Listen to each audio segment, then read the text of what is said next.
Good afternoon. My name is Juliane Canfield. I'm the director of Deutsches Haus at NYU. It is my pleasure to welcome you to our event this afternoon, evening, morning, depending on what time zone you find yourself in. So welcome to What's Behind Germany's Querdenker movement. The intensity and scope of protest against the government measures to reduce the spread of COVID-19 in Germany has surprised many observers. Self-stylized lateral thinkers have forged a coalition that encompasses far-right extremists, but also anti-vaxxers who historically have, of course, aligned with the left. At both ends of the political spectrum, protesters seem to share a deep-seated distrust in government. And that, of course, is also very familiar to us here in the United States, which has been very visible earlier this year and, for the last few years. So a lot of transatlantic similarities in some ways. This event will feature Pia Lamberti, Natascha Strobel, Konstantin von Notz, and will be moderated by Christian Martin. And I will provide a brief introduction for them in a minute or so. We will also list their biographical information in more detail in the chat. So if you want to find out more about the distinguished speakers we have this afternoon, check out the chat. The panel will discuss the Querdenker, their origins, and the likely future developments in an historic election year. And I don't mean the US this year, but I mean Germany. We have the federal elections coming up in Germany in September, and prior to that, various Landtagswahl state elections. Before we start, let me thank, of course, our three speakers and our moderator for being here today. And of course, let me extend a big thank you also to our co-organizers, as we are co-presenting this conversation with our great colleague, Christian Martin from the Center for European and Mediterranean Studies here at NYU, and our other wonderful partner, Steve Sokol, the president of the American Council on Germany. So we're doing this as a troika, so to speak, and we'll do more events together leading up to the elections in Germany in the coming months. So check out our websites for the announcements as we will post them. I would also like to thank the German Academic Exchange Service, the DAAD, for their continued support of our events. And of course, my colleagues who work tirelessly behind the scenes to make all these events happen for Deutsches Haus. That is Sarah Girner, Adriana Diaz, Martin Kraus, Ebru, and who else did I forget? Anybody? I can't remember, but I think that's it. And thank you for making time, the audience, for joining us here this afternoon. One more thing, our next Deutsches Haus event will take place on February 19th. It's a conversation we are co-presenting together with the German Consulate General here in New York, a conversation and reading by Hannes Stein, also in collaboration with the Literaturhaus Berlin. And don't forget, if you are interested in learning German, please learn German if you dare at Deutsches Haus at NYU, and you can find more information on our website. That's the end of the shameless self-promotion on behalf of Deutsches Haus, and I will now very briefly introduce our distinguished speakers. So bear with me for another minute. Pia Lamberti is a psychologist and expert in the field of conspiracy ideologies. Her research took her to the universities of Cologne, Mainz, and Beersheba, Israel. Last year, together with Katharina Nokon, she published Fake Facts, wie Verschwörungstheorien unser Denken bestimmen. Welcome, Pia Lamberti. Natascha Strobel is co-author of the books Die Identitären, Handbuch zur Jugendbewegung der neuen Rechten in Europa, and Rechte Kulturrevolution, wer und was ist die neue Rechte von heute? Since 2018, she has been writing ad hoc analyses and classifications on Twitter under the hashtag Netzanalyse in order to disseminate knowledge and information more quickly and immediately. Welcome, Natascha. Konstantin von Notz is a member of the Alliance 90, the Greens, in the German Bundestag, where he has served since 2009. Since the 19th term of the Bundestag, he has served as the deputy chairman of the Alliance 90, the Greens parliamentary group. Prior to entering the German parliament, he studied law, earning his PhD at the University of Heidelberg, and then practiced law as an attorney in Germany. Welcome from Berlin, Konstantin. I should mention that Natasha is currently in Vienna and Pia is in a village somewhere in Brandenburg, probably not too far from Berlin. And last but not least, our wonderful moderator, Christian Martin. And Christian is a professor of political science at the University of Kiel, and he currently holds the Max Weber Chair at NYU Center for European and Mediterranean Studies. We will hear short statements from our three speakers shortly, but now it's my great pleasure to hand things over to Christian, and at the very end of the event, we will also hear from Steve Sokol, the president of the American Council on Germany. Christian, take it away. Thank you very much, Juliane. Thank you for having us once more, even though this is a virtual event. It takes nothing away from the opportunity that we have today discussing this fantastic topic, as I think it's highly interesting, and the fact that we have, I see about 160 participants from maybe all over the world, at least from both, definitely from both sides of the Atlantic, speaks to the interest that this topic garners. Thank you so much to Pia Lamberti, Natascha Strobel, and Konstantin von Notz for joining us tonight, for the three of you. And I would say, without further ado, let's kick it off, and let's hear from you with your introductory statements, and then I'll take over and ask you a few questions. We haven't agreed on a particular order, so I will determine one. Pia, why don't you go first? Yeah, 1 second. I just have to start the presentation. Give me...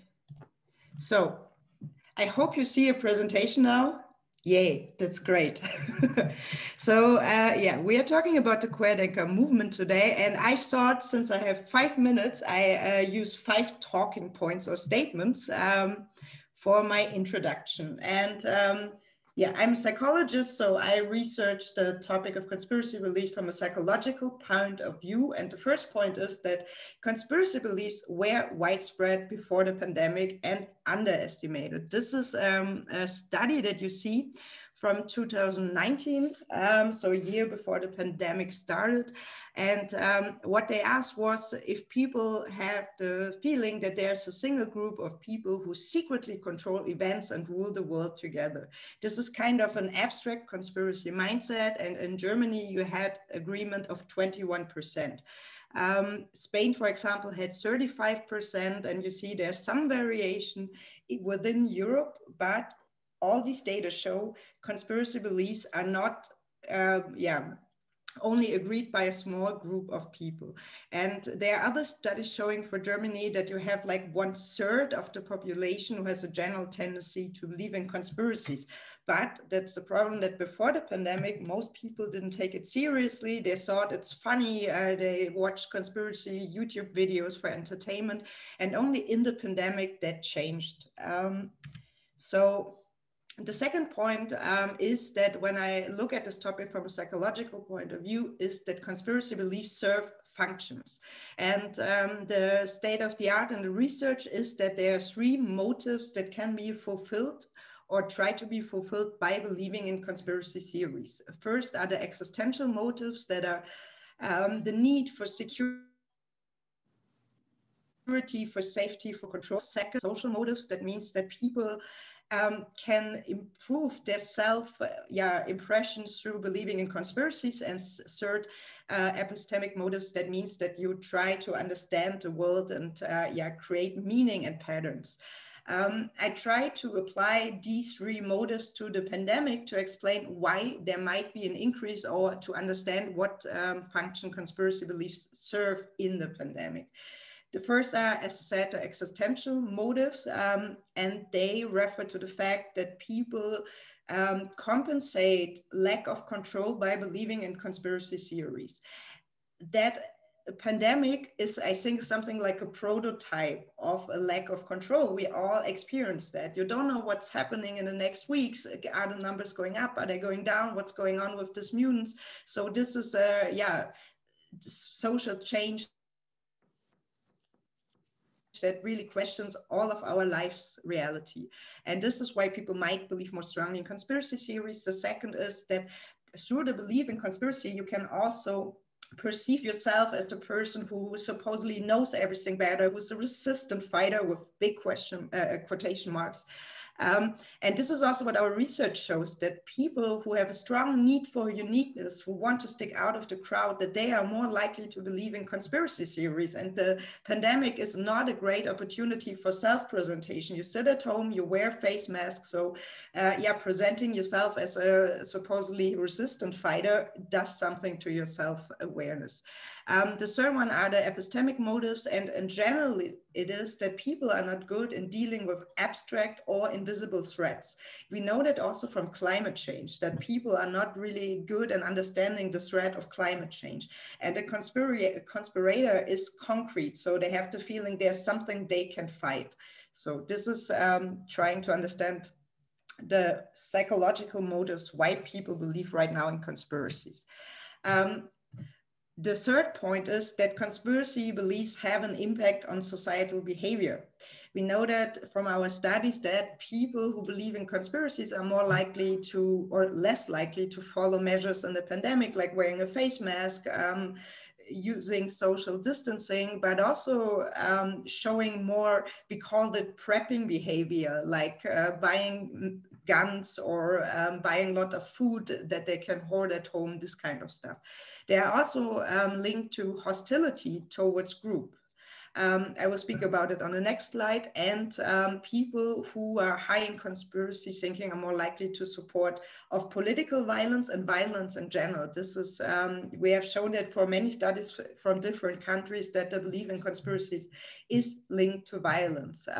So there are some people who say that conspiracy narratives also might be a radicalization multiplier, because you create this absolute evil and can on the same time present yourself as the absolute good. And in this worldview, you have, there's no room for criticism in the first, and secondly, it's also that everything is justified in this worldview because you perceive yourself as a good. So this is why conspiracy theories are dangerous. What's also important to be aware is that anti-Semitism plays an important role in the conspiracy theories themselves, but also in that mindset. We showed it in several studies that the individual tendency to believe in conspiracy is linked to anti-Semitism. And that's also something that we show, or have seen on many of these so-called Querdenker protests. You see the yellow patch here that there's written on it ungeimpft, which means non-vaccinated. And you had this on many, many demonstrations in Germany. They also used comparison to victims of the Shoah or a resistance fighter of the Shoah. And these topics are very prevalent there. And last but not least, my impression is that the German society, and probably not only the German society, does not really know how to handle protests that are driven by conspiracy beliefs, because they seem so, they're not perceived as the typical right-wing protest. You have different groups of people there, and so they don't really react to them. They don't show boundaries enough, and so these groups can get their space in society. And politicians still try to talk to these people because they think they can change something. And on the same time, the amount of attacks against the media doubled since the year before. So you see there's a potential for violence. And I think we need to find a solution how to deal with this kind of protests. Thank you very much. Fantastic. Thank you so much, Pia Lamberti. This was very interesting, and I will come back to that in the when I ask a few questions. But for now, Herr Abgeordneter von Notz, why don't you tell us a little bit about your thoughts? Well, Christian, thanks a lot for having us and me tonight or this afternoon at your time. Hello from Berlin. I would just try to give a short political view on how things are going here with the Querdenker in Germany, but maybe also how similarities to developments in the US might be. I guess the group of Querdenker in Germany is a rather small group of people. Of course, there have been several thousand people demonstrating, but if you take the satisfaction with the people here in Germany with dealing with the pandemic, this group is a rather small one. And of course, everyone has the right to argue about how to deal with COVID and what measures taken on it, the fundamental rights, especially the freedom of speech and freedom of assembly, to protest your opinion, essentially to democracy. I always think that's the big difference to how China is dealing with things, but nobody should be marching alongside with extremists. And that's one of the problems here in Germany, that those Querdenker that might represent a very wide spread from left to right, as shown in the slides and pictures right before me, they are marching with people that are openly right terrorists, right racists, anti-Semitists. And I think freedom of speech and the freedom of assembly, especially seeing the German history, is not a good argument for marching with those kind of people. I think what brings this group together is they all have a rough time accepting the open discussions and decisions changing and argumentations changing, as you can see this in this pandemic in many democracies. And the interesting thing is similar to what happened on the 6th of January in Washington, DC. We had in Germany several weeks before that a storm to the parliament. I would say a pocket version or pocket edition of that. A small group of people, 200-300 people, some Trump supporters, QAnons, and so on, tried to storm the German Bundestag, and the building was defeated by policemen. But if you take a look at the picture, what happened here was some kind of overture to what was happening several weeks later. And in Germany, there's this very special groups, a group maybe somehow similar to Proud Boys or other people in the US. We call them Reichsbürger. And that's some kind of conspiracy ideology as well. People that believe there is no Bundesrepublik Deutschland, no united Germany after 1945 and after the reunification 1990. They believe that there's still some hidden Reich that exists, and everything else is fake. And those people are most likely, not every single one of them, but most likely people who believe in very tough conspiracy ideology narratives of anti-Semitism and that are obviously very close to extreme right positions. Last thought to those similarities, we have the discussions about growing terroristic structures, people that are arming themselves. Now we have a much stricter arm laws than there are in the US, but still people are bunkering weapons and explosives and talking and planning for day X, the day when this old democracy, rule of law thing goes down and then the new order is taking over. And some people say, last thought, that these conspiracy ideologies or theories seem to be very esoterically and weird. Thing is, German history shows that those conspiracy ideologies are very dangerous. They lead people to very dark things, narratives, and since it happened before and we've lost in 33 of the last century a democracy, we should take this whole narrative and this whole movement now using the pandemic very, very seriously. And we have to be ein wehrhafter Rechtsstaat, ein defending, help me out, Christian, defending... militant democracy. Exactly. Thanks so much. Thank you very much, Konstantin von Notz. Natascha Strobel, you have been at this for a long time.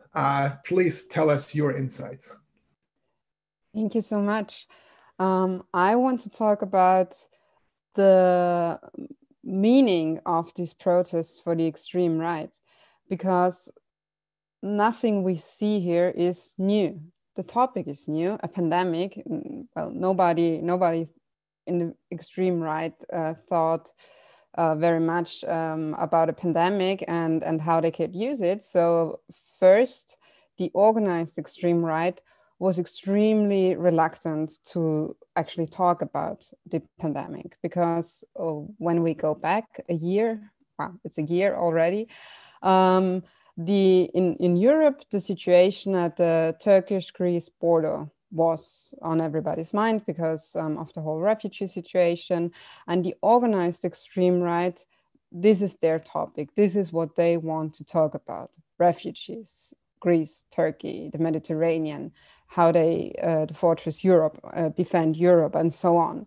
So when the pandemic hit, they really didn't want to talk about it. So they really tried to cling to the refugee situation and try to present themselves as the defenders of Europe.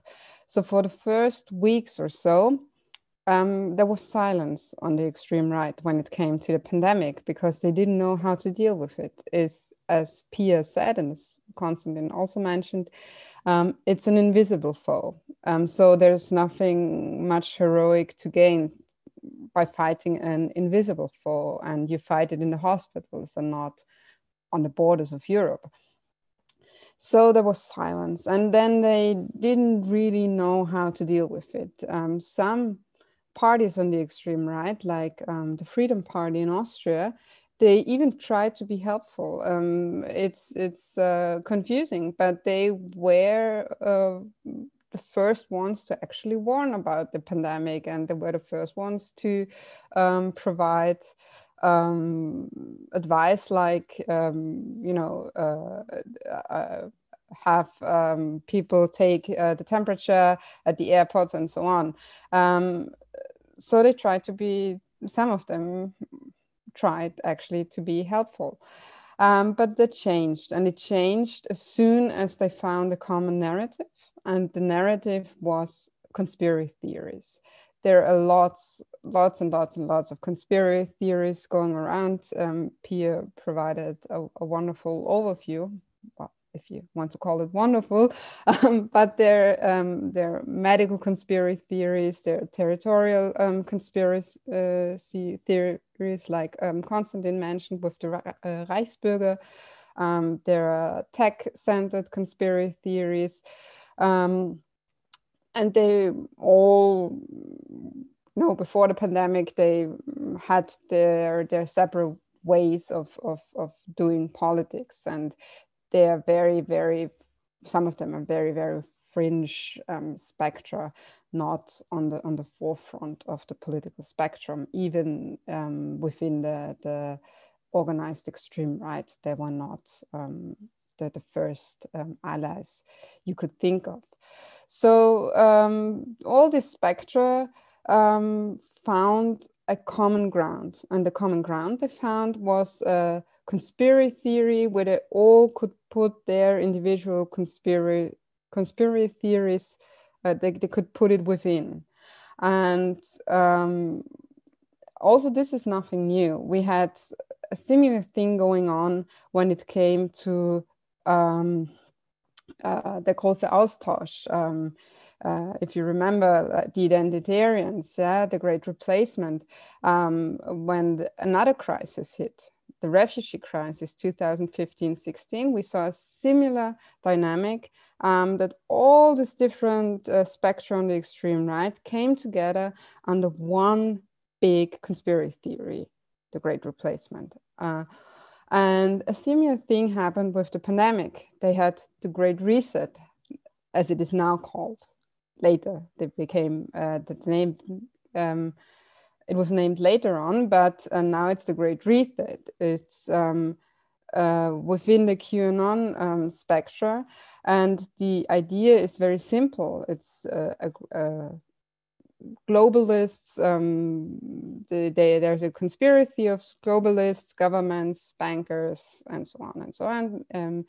Millionaires, trillionaires, whatever, and they all conspire against the people, and all the people in the world, especially against the European people, the American people.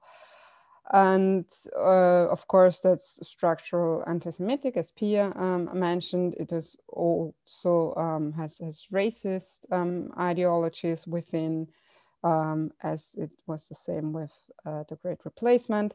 And the crisis fueled this anger and the fear people had within. So these conspiracy theories and the big conspiracy theories, it hit very fast. And it radicalized people very, very, very fast, also because of changes on how the extreme right radicalized people, not on the big platforms, but on small platforms, on closed groups like Telegram, Signal, and so on. And what this pandemic and what is happening within the extreme right in the last year is that we saw alliances and a fusion of spectra that would not normally interact as they did, because they are they have this whole experience with the migrant crisis on how to use the crisis to further their cause, and they do it, and they will form the greatest alliance that is possible within the extreme right.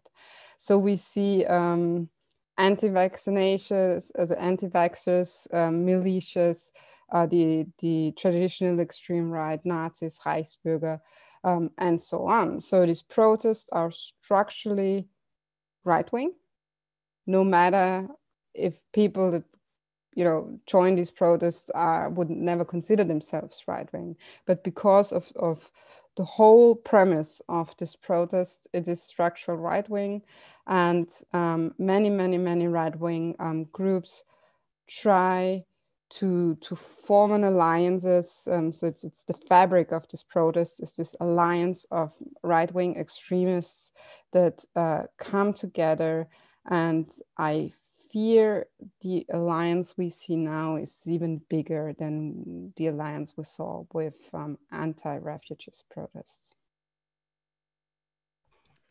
Thank you very much, Natasha. That was depressing, but maybe we can develop some perspectives later on in the conversation what to do about it.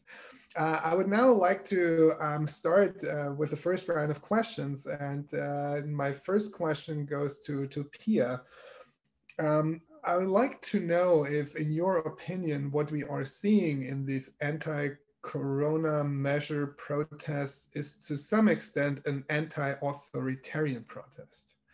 What is interesting about this whole conspiracy theory movements, and it doesn't matter whether they're in the US or in Germany, is that their main argument, if you want to call it that, when you confront them, is do your own research, think for yourself. They don't believe in authorities, they don't believe in experts, but they claim that they want to do their own thinking, which is, you know, an enlightened impulse at first sight. And Torben Lütjen, who is presently at the University of Kiel, has made that argument long before the Corona pandemic hit, that these people are the heirs to the impulse of '68 and who bastardize that liberating impulse to be free from authority and invoke the prerogative of thinking for themselves. What do you make of this argument? Is there something to it? I like that you open it with a provocative statement. First, they do believe in experts, just not in your ones. They have their own experts. They have also professors they follow. And you have to see, when they talk about these professors and doctors, they always use the title. It's Christian Drosten and Professor Bhakdi. So they are actually not against authorities. They're against yours. But what's interesting, as a psychologist, I understand the belief in conspiracy theories as a prejudice against those on top. So everybody who's perceived as powerful, and this perceived is important because it's not always about real power, but also about the construction of power. When you look at the US, you have Donald Trump, who's perceived kind of like a hero in this movement. And he's a very powerful person. And then you have the Democrats who have less power because they had less power. But they were the evil. So it's always about construction of power. And I think it's a prejudice against those on top, but it's not criticism. If it would be an authoritarian, this word is awful, I'm sorry, process, I would say it would be more about criticizing power and dealing with power and see how you can change it. But this is not what's happening here. Here we talk really about prejudice. They hate politicians, they hate scientists. I don't know, I think I got almost, hundreds or thousands of hate mails because I represent something they hate. They hate the media and all these kind of things. So I would be careful to say they're something like postmodern or they want to liberate themselves, because it's actually about having an enemy. If I can follow up on that just briefly. Of course. And yet, you have those weird alliances between the Reichsbürger and the, beyond any doubt, far right, and the anti-vax person who lives in Hamburg-Ottensen. For those of you familiar with Hamburg, it's this thoroughly gentrified, where Konstantin von Notz's party enjoys like 80% support in elections. And they march together under the banner of we know better, for whatever reason. Yeah, but also these alliances are not new. So if you looked at the anti-vax movement before the pandemic in Germany, you had these groups of these, maybe a little hippie people, voters of the Green parties, and the far right. The anti-vaxxer movement in Germany is also organized by people who believe in anti-Semitic conspiracy theories, you have right-wing cults, and they spread that you should join them because if you're part of this cult, then you don't need to vaccinate your children and so on. So these, and actually for me, the reason why I started studying conspiracy theories is because I found they are like the glue that brings different groups also together in the enemy that they share. And then it doesn't matter who is next to you because you have the same enemy. Thank you. Konstantin, let me bring this to the level of party politics. And I would like to quote some very interesting data that Michael Bayerlein, who is, I think, also in the audience, again, from the University of Kiel, has put together. It's survey data where people are asked, what do you think about the corona measures in Germany? Are they appropriate? Are they too strict? Are they not strict enough? And you look at this overall, and you mentioned that you have levels of support that are in the high 70s, right? And then you break it down by parties, and the Green Party is actually the one where most people say, so people who say of themselves, I'm a voter of the Green Party, they show the highest support of the measures. So this is above 80%. But it's not that much different for the SPD, for the CDU. It's a little bit lower for the Left Party and for the FDP, the liberals. Where we see a real difference is with the AfD. The party supporters are about split. It's about 45% who support the measures and about 43% who say this is far too strict.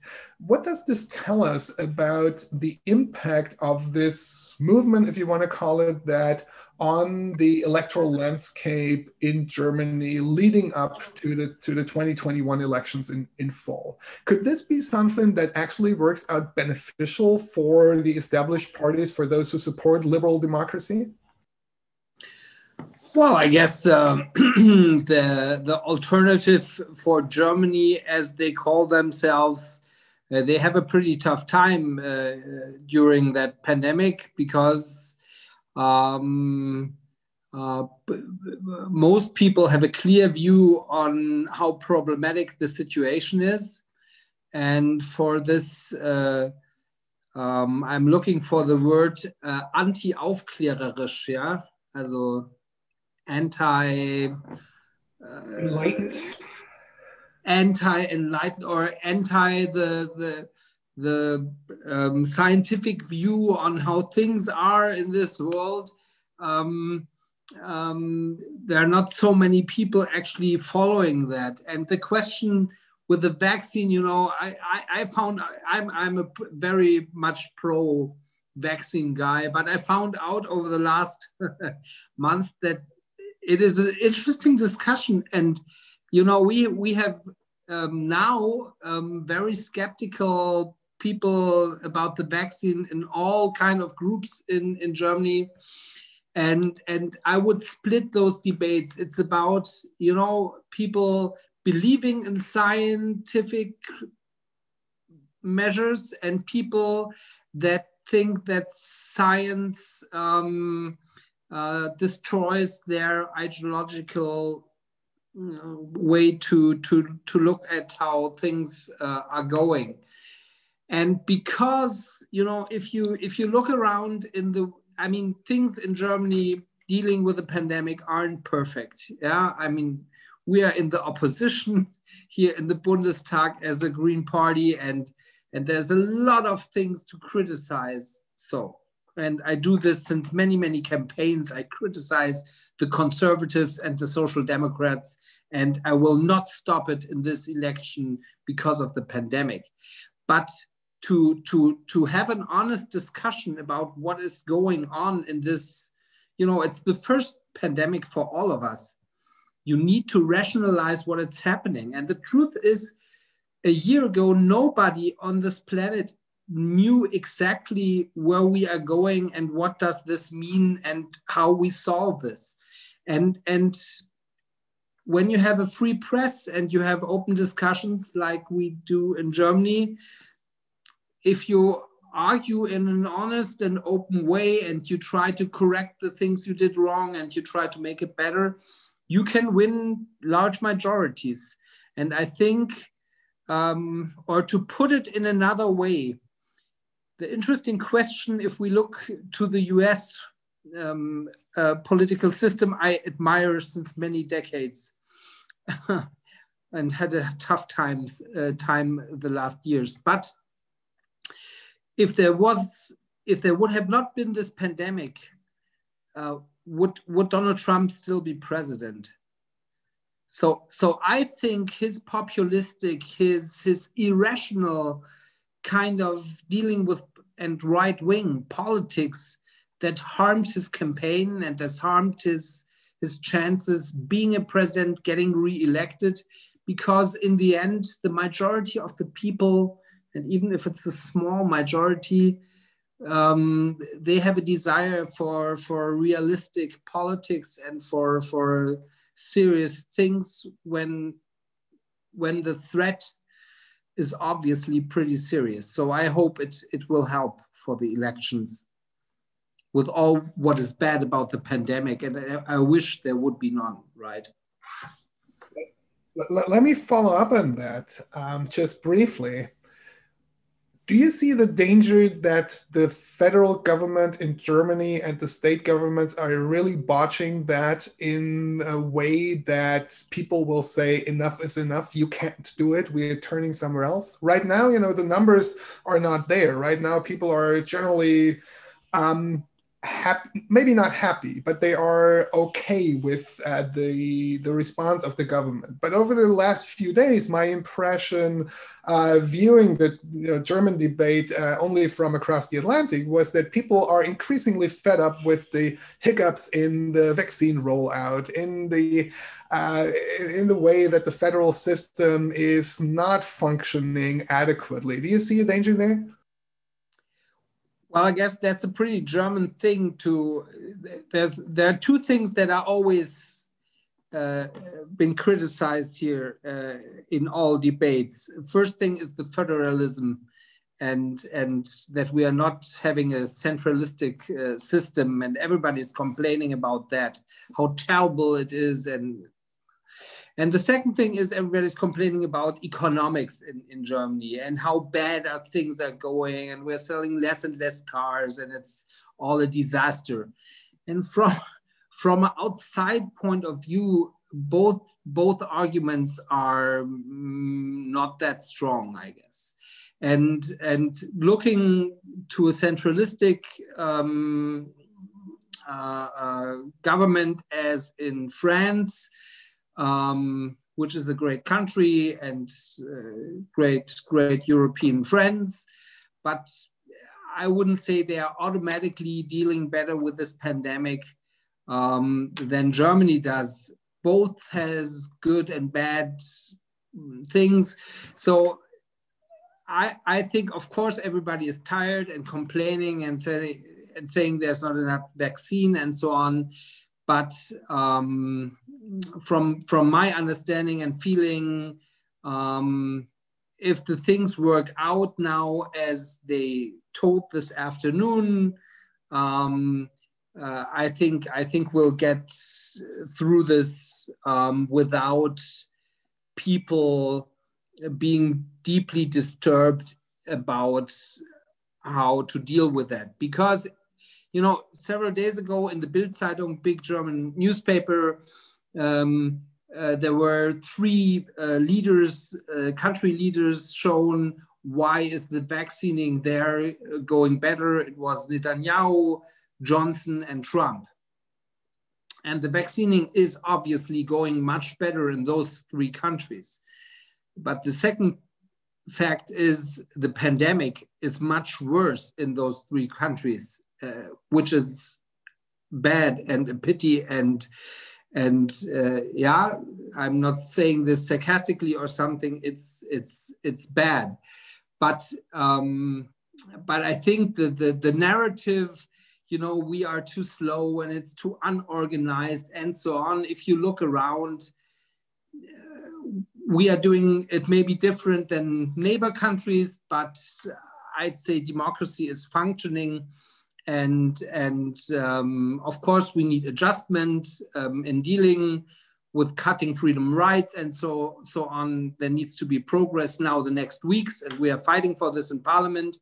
But overall, I'd say it's on an okay way. Thank you. Natasha, you mentioned that the protests are structurally right-wing. And I'm wondering if you could elaborate a little bit more on the relationship between what I will call a far-right core and everybody else. Where do you see this going once the pandemic is over? Are we witnessing the birth of a new movement that is here to stay, that cuts across cleavages in a different way than the old and the new far right? Or is this something that will simply go away once we are past this, to the extent that we will get past this? We have different actors in this whole Querdenker spectra and protests. We have, as I mentioned before, the organized far right. With organized far right, there are groups like the Identitarians, there are parties like small fringe neo-Nazi parties, the Dritte Weg, NPD, and of course the big parliamentary extreme right, as it is in AfD or FPÖ in the case of Austria. And these are groups, they have their own, their own group life, they have their own things to do, they have their own structure. And then you have a highly unorganized, fluid community of individuals and loose groups, and this is the case because they form online, because we have this whole online radicalization where people are not organized in tight groups, and they go to group meetings and read the literature that is given out there, because that is a thing of the past in most cases. But people sit around, have their smartphones, and they radicalize themselves or get radicalized by a whole bunch of people online. And these two things, they have to interact somehow. The organized extreme right and this loose spectrum of individuals, cliques, and loose groups that are not very tight, because they are very new and they are very fluid, and they disband and come together in different settings. And we saw that already with the Montagsmahnwache and also with Pegida, where the organized extreme right had a more firm grip on all of this. And now we see a sort of taking over of the online self-radicalized extreme right. We saw the same thing going on with terrorism, where also the online radicalized terrorism is now the more common kind of terrorism within the extreme right. And the same thing is happening now with organized protests on the streets. This does not mean that the people who do not come out of these tight organized groups are not, or I don't know if they're biographically out of the extreme right, but the thing that they put out, how they organize the protests, the slogans of the protests, and the worldview they propagate, that's an extreme right worldview. And it doesn't matter if it comes out of a tight-knit group or if it comes out of a loose collection of individuals, because in the end, they have a common goal. And the common goal is to get rid of an clandestine, globalist conspiracy working against the people. And this will always be an extreme right conspiracy theory, because it is based on the conspiracy theory of the 20th century, the protocols of Zion. And it's always the same things. They just change some locations and update it a little bit, but in its structure, it's always the same. And that's the basis of the modern anti-Semitism that was the basis of the National Socialist view on Jews and the basis of the Holocaust and the Shoah. Thank you, Natasha. Let me follow up one quick question. You mentioned social media or general online media as an important factor in self-radicalization and radicalization. Do we need stricter regulation? And where should that happen? Should it happen like, Twitter deciding we finally can kick off the president from our platform, or should it be the government restricting what some people would call free speech? That's, I wish there was an easy answer, but there's not. Because there's always this view, well, there's some people with, without their names, and they radicalize themselves, but it's not some, losers who wouldn't even dare to give their name online that are the problem. But the president of the United States was a huge problem for online radicalization in the past years. So can you kick off the president of the United States, of Twitter? And that's just a symptom of something else going on. And online radicalization is not something that happens online, but is a symptom of radicalization within society, online and offline. It's not separate worlds. And so if you want to target radicalization, you have to root it out at its core. We can always, of course, hate groups and Nazis and so on should be kicked off platforms. Of course, this should be, but you will not stop radicalization with this.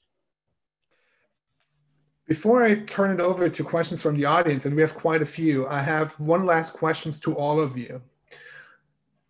Does it matter? Does this whole Querdenker, lateral thinker movement, is it politically relevant?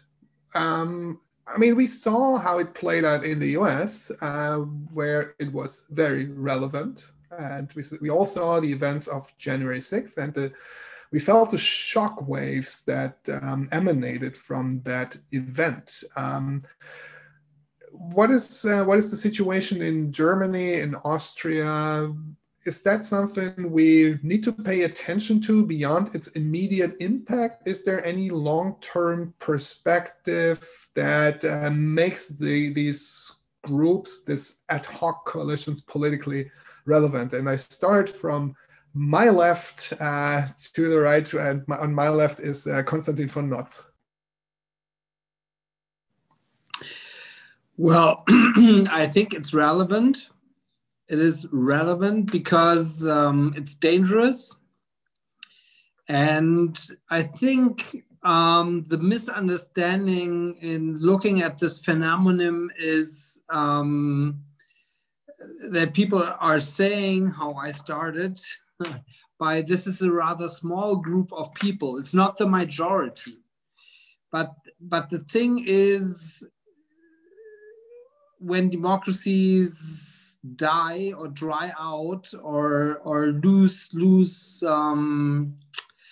acceptance, it's not a question on how many people are against it, but on how many people are defending actively democracy. And so to be in this defending mode, to be wehrhaft, eine wehrhafte Demokratie, it needs alertness and understanding what's happening. And let me add one thought to what Natasha said. Of course, it's very hard to regulate into the social media and to keep up the freedom of speech and so on. The interesting thing is many of the conspiracy theories people are big fans of Vladimir Putin, or saying, well, in China, they have a good way to deal with this pandemic, while those are most repressive governments there. But I think learning how abusable media is in the Third Reich during the Nazi time, with the radio and the German way after 45, having regulation on those media issues. We have to discuss responsibility, transparency, and regulation in those areas, and especially transparency. Who is paying for what? Yeah, who's paying for what propaganda, for what message, for what political commercial? We have a big lack there, and that is ein Einfallstor. That's a weak point on defending against those who want to get rid of democracy.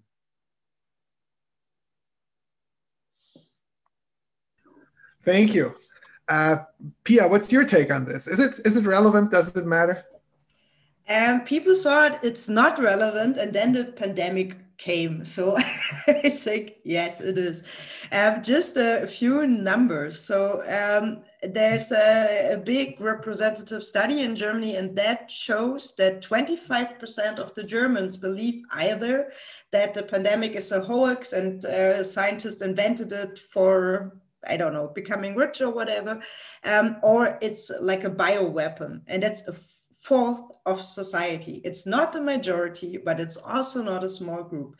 10% of the people living in Germany want to participate or participated in these demonstrations. It's not the majority, but it's also not a small group.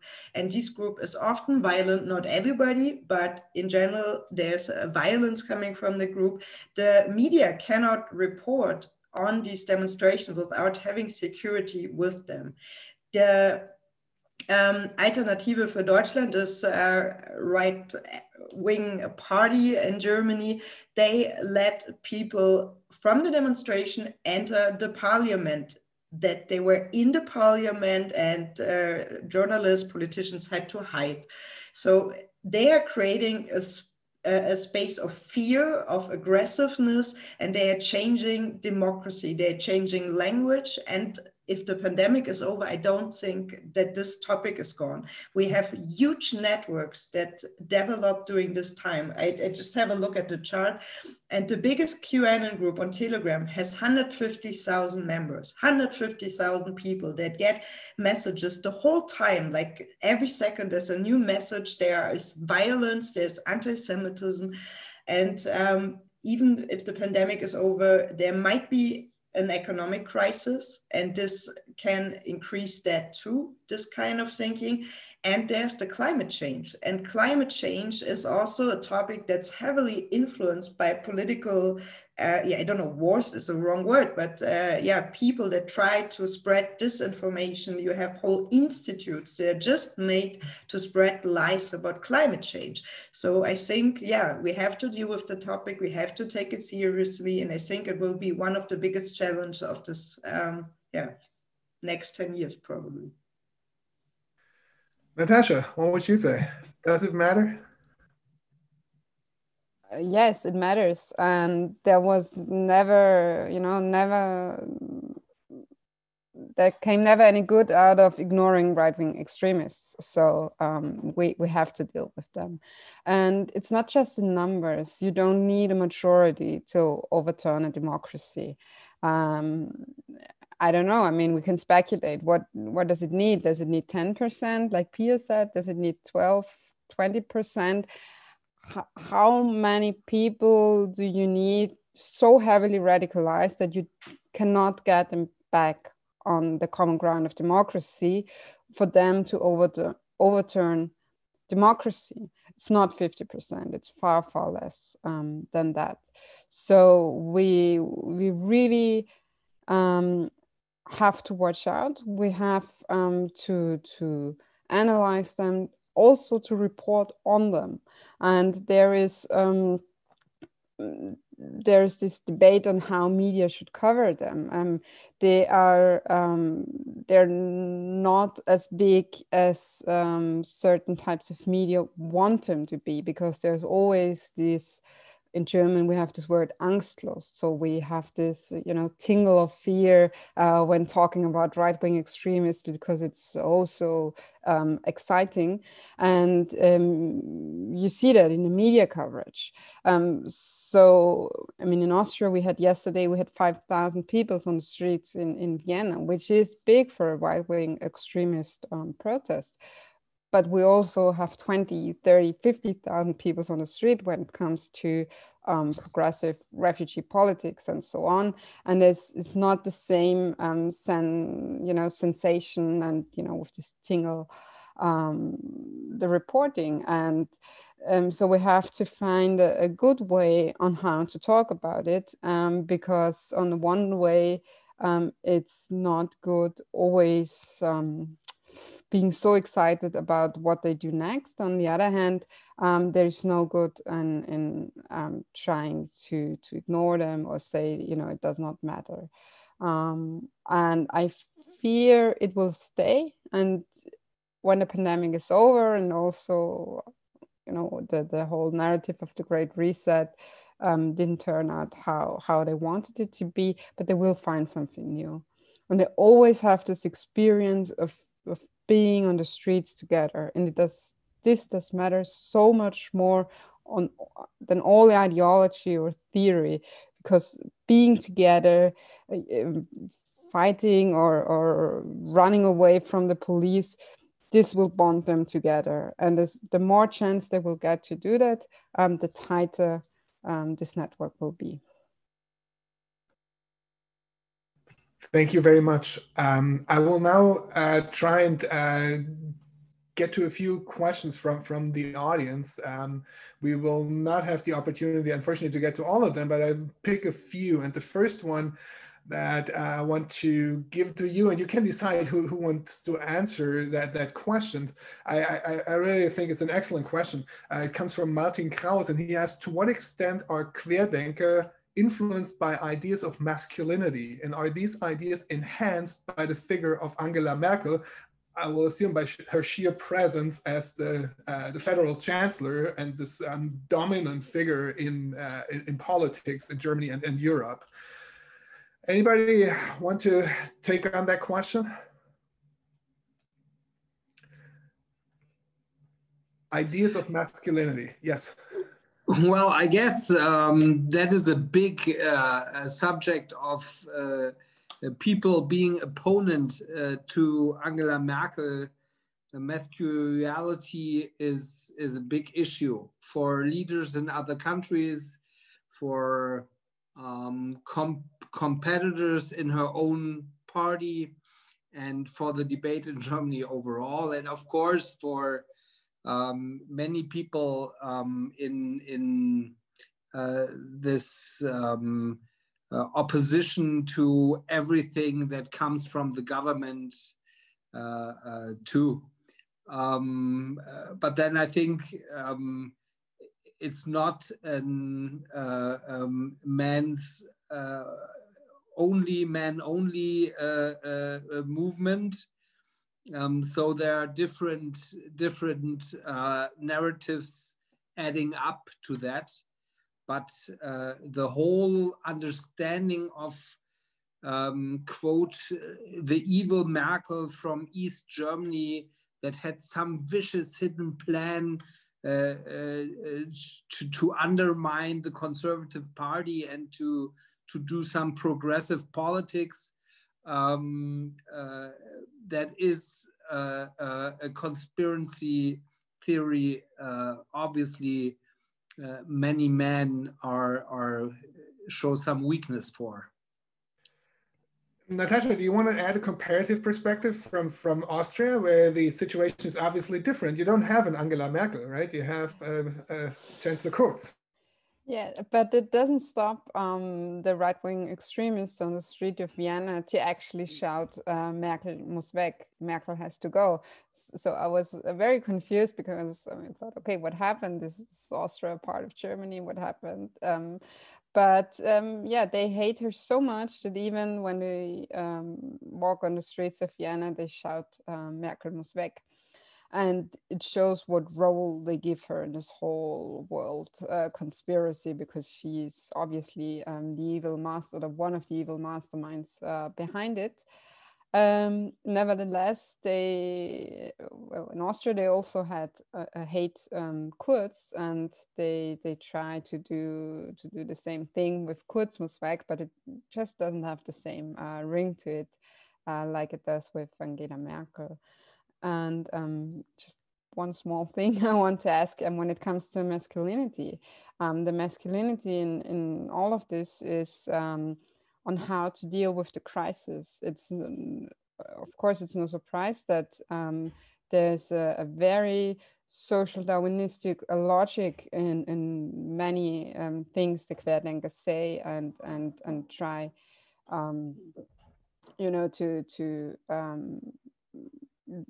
make their logic, like no masks and all of the restrictions have to go, and don't vaccinate. Like what has happened, that the virus will run its course, and in their view, the old and the weak will die, and it just is what it is. And that's has very much to do with masculinity, because they feel themselves strong, not weak. They will survive it, and they have to face it, because it's like a foe in the war. They have to face it and they will win. And if they will not win against the virus, then they will die like a hero. And this is a very self-heroic, social Darwinistic view on this. And there is so much notes on masculinity in it. Thank you for that. Reinhard Humburg has a question for all panelists. Presenting facts in discussions with Querdenker often doesn't work. Any suggestions which approach might work? Pia, what should we do? Yeah, facts don't work. I think first, it's important also to understand there's disinformation in the world. So that means that people make wrong claims intentionally, and they are conspiracy beliefs, and they are not the same. They can overlap, of course, and they often overlap, but they are not the same. If you say something like, I don't know, the pandemic is not worse than the flu, that's disinformation. That's not true. And you can say, no, that's not true. And you have good arguments. But if somebody says, the politicians are hiding children and torture them to create something to make stars looking younger, how do you debunk that? So how do you prove that this is wrong? So if you talk about conspiracy narratives, facts don't help you. And in general, I think this approach of we talk to each other works in your private sphere. So if you have the time to address points, if you have time to discuss things, but not on social media or on demonstrations. And if you have somebody in your private surrounding, it sometimes works if you try to understand what's the reason why this person is believing in that. Is this a form of compensation, for example? And that you try to address these points more than the so-called facts, or not so-called. What I think what's important is that you try to talk on eye level. You don't act like the other person is stupid and you know better. This will never work. But if the person says something that's anti-Semitic, that's racist, that you also say, okay, this is a red line. These are my boundaries, and make this clear. I think actually we could talk like 3 hours about all the different ways, but so this was just a short impression that what you could do. There's also a new app, by the way, for the German speakers, and this is only for the private surrounding, not for demonstrations. It's called Talk to Me, and it helps you a little bit about finding strategies, how to talk in your family. Very interesting. Thank you. So several people have asked how the Querdenker are financed. Where does the money come from? What do we know about that? Do we have any insights on how they are financed? This is actually, from my point of view, a very important question, and we raised this question several times here during the big Querdenker demonstrations here in Berlin. There used to be several Tesla cars, look-alike police cars, having written in a very professional way, Friedenswagen, peacekeeping car or something absurd like that on their sides. And the question is where this money comes from. And a demonstration like this with 40,000 people on the 17th of July, the big street in front of the Brandenburger Tor, costs money. And I think this is something where police and intelligence has to look into to understand what they are dealing with. I mean, this is nothing you can do as a parliamentarian or something. This is something where the people responsible for seeing, watching, following what is going on, and who tries to influence and harm our democracy, who might be financing them. So I think this is something that's on the debate now, maybe similar to the question who's financing people, groups, and organizations that try to storm the Capitol on the 6th of January. Thank you, Natasha. From your research, did you come across anything that might shed light on this question? Is it Russia? Is it who is it? I wish I had the easy answer and there was only one way the money goes, but it's a mixture of different things. First of all, they take donations, they fundraise, and they do it professionally. They also have merchandise, and it's not cheap, so a lot of money comes from there. But of course, there's also organizations like the organized extreme right. They put money in it because they, especially parties, they try to win favors with that. But we know from others, and we know it from the anti-refugee protests, that there were always links to Russia. Mm-hmm. I don't know if there are direct links found yet. Maybe Pia knows that. But it would not surprise me. Do you know if the German has direct links to Russia? So far, I also don't know if there's a direct link, but I think the journalists just started looking into the whole financial background of the Querdenken. So I think we're just in the beginning to figure out which are the groups behind it and the people financing it. I have one last question before I bring in Stephen Sokol from the American Council on Germany. So several members of the audience were discussing or were interested in the topic of deplatforming, regulating social media. And then one of the proposals from the audience was like a mixed body of media company representatives, politicians, and from ethics committees could be a good start for deciding whose accounts will be suspended. And who gets to keep their Twitter, I guess, and other platform outlets, and who doesn't. What do you think? Are the existing laws in Germany not adequate for this discussion? Do we need a new approach? Pia, go ahead. So I'm not a law expert, but I was attacked a lot by these people. And I just can tell you that I filed a complaint like 10 months ago. And so far it's on court now, but nothing happened. That means these people can spread their hate without any immediate consequences. And they know that, they talk about it, that they can spread their hate. And I think one question is if the laws are good enough. And the second is, do they apply them, and are the courts fast enough? And no, they are not. And people who are victims of hate crime are not supported well enough in Germany. And I think there we need lots of changes. I, for example, I don't file the complaint by myself. I use a victim counseling organization because I'm afraid if I do it on my own, that my address will appear in the document. So that cannot be. It cannot be that I'm not able to do it on my own because I cannot trust the legal system that they will take care of me. So I think here's a far way or long way to go in Germany.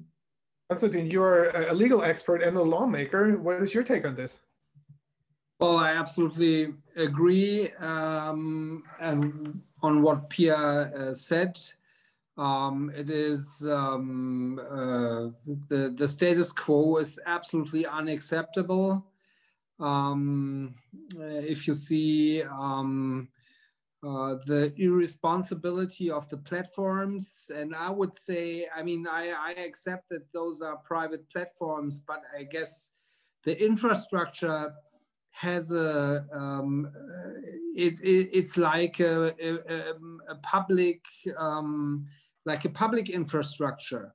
And so now if we take the Trump question, Twitter ban, yes or no, I think the ban is right under the line, but I think it's very hard that some people on Twitter are deciding this out of criteria I don't understand, and I read a lot every day about politics. So I think the politics legislation is in the responsibility to put up criteria when someone is to ban, and drei Ecken ein Elfer, how many hard valuations does someone have to do until this and that happens? And of course, this decision has to be, must be proven by some independent court. And that's, and if people are harming das Strafrecht, prosecution laws, of course, there needs to be some court that holds them responsible. And we had 1.5 years ago here in Germany right extremism political murderer on a politician, Walter Lübcke. And before that happened, he has been over him, they poured hundreds of hate messages and so on. And this led somehow to this murder. So it's a relevant problem, and people are in fear, and it's rational fear. And so here democracy needs to defend itself too. And I guess the Bundestags, the parliaments in the US and in Germany and in Europe have the responsibility to do that fast, because the problem is not here since yesterday. Thank you. I would now like to bring in Stephen Sokol from the American Council in Germany. Hi, Stephen. How are you doing? Thank you, Christian. This has truly been an interesting and an informative discussion. I just want to thank all of you for helping us better understand the Querdenker movement, but also other movements that are fueled largely by conspiracy theories and alternative facts. Listening to the four of you over the last 70 minutes or so, you covered a tremendous amount of ground, but as one can see in the Q&A function in the chat, there are still a lot of open questions. My takeaway is that there's no doubt that disinformation is a big challenge to politics and to society, particularly in Europe and the US right now. And as voiced by a couple of people in the Q&A, countering disinformation starts in schools. So maybe one of the positive things we can take away from all this is, what can we do to ensure greater understanding and media competence so that the level of disinformation is reduced over time. But on behalf of Deutsches Haus at NYU, NYU's Center for European and Mediterranean Studies, and also the American Council on Germany, I have the pleasure of thanking all three of you speakers, Pia Lamberti, Natascha Ströbel, and Konstantin Zunotz, for your insightful insights today. And Christian Martin, thank you for leading this conversation. And of course, a big thanks to all of our viewers for all of your questions. I think all of you have contributed to giving us a lot of food for thought. And certainly some of the things that each of you as speakers said and some of the questions that were raised by our viewers will flow into some of our programming in the coming weeks and coming months. But this has been a fantastic discussion. Thank you again. Thank you also from my side. Thank you, Stephen. Thank you, Konstantin von Notz. Thank you, Pia Lamberti. Thank you, Natascha Strobel. And of course, thank you, Juliane Kampfield in Deutsches Haus. I learned a lot during the discussion. I have to say part of it is, it's not very uplifting. We are faced with tremendous challenges, but you also gave us some perspective on what to do about it, in the legal realm and our daily lives. And Stephen just mentioned the schools, and I think that's important that we, during these trying times, don't just give up and be depressed, but that we do something about those challenges. And I think maybe events like this can play a small role in doing something. Thank you all very much. Thank you to a fantastic audience. That's all from my side. Goodbye. Thanks a lot. Bye-bye.